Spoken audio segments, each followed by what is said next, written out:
آج کی آیت ان تمام تر زندگیوں کے لیے ہے جو مصیبت میں ہیں۔ اگر آج آپ پر مصیبت کا دن ہے،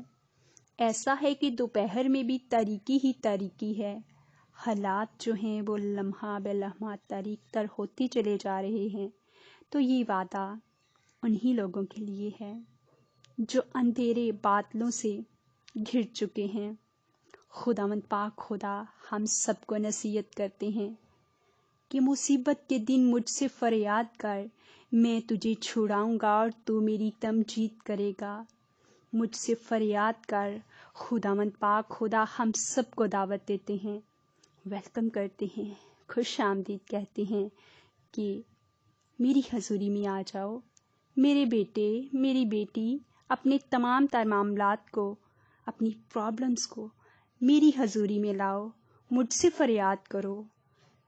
میں تجھے زور بخشوں گا، میں تیری مدد کروں گا، میں تجھے چھڑاؤں گا، میں تجھے سرفراز کروں گا۔ ہم ایسا کرنے میں نہ کھچکھچائیں،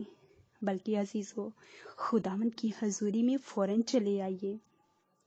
جو ہمیں بار بار حوصلہ دے رہے ہیں کہ میں تجھے چھڑاؤں گا، مصیبت کیسی ہی کیوں نہ ہو۔ خداوند کا وعدہ ہے کہ تو آ، کامل ایمان کے ساتھ، توکل اور بھروسے، امید و یقین کے ساتھ اس کے پاس ہمیں آنا ہے، اس کی حضوری میں آنا ہے، اسی پکارنا ہے، اسی سے فریاد کرنی ہے، کیونکہ وہ مبارک ہے، اور وہ مبارک خدا وعدوں کا سچا خدا ہے،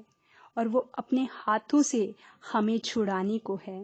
چھڑانے کا بندوبست کرتا ہے۔ ہم سب کو اس پر یقین کرتے ہوئے پورے ایمان کے ساتھ اس کی پاک حضوری میں جھک جانا ہے، تاکہ وہ بھی ہمارے ایمان کا پورا احترام کرتے ہوئے ہم کو ہر پرابلم سے چھٹکارا دلا دے۔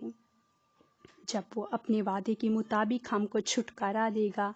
تو آئیں ہم کثرت سے اس کی تمجید کریں، اس کی شکر گزاری کریں، کیونکہ وہ وعدوں کا سچا خدا ہے۔ جب وہ ہم کو چھڑائے گا تو ہم بلند آواز سے اس کی حمد و تمجید اور تعریف کریں گے، کیونکہ اس کا ہم کو چھڑانا اور بحال کرنا حقیقی اور ابدی ہے، کیونکہ اس نے ہم پر اپنا کرم کیا ہے، فضل کیا ہے، اور اس کا وعدہ ہے کہ میں تجھے چھڑاؤں گا اور تو میری تمجید کرے گا۔ خداوند کا فضل ہم سب پر ہو، اور ہمارے لب ہر حال میں اس کی تعریف و تمجید کے لیے کھلتے رہیں۔ یسوع ہم سب کو برکت دے، آمین۔ آج کی آیت ان تمام تر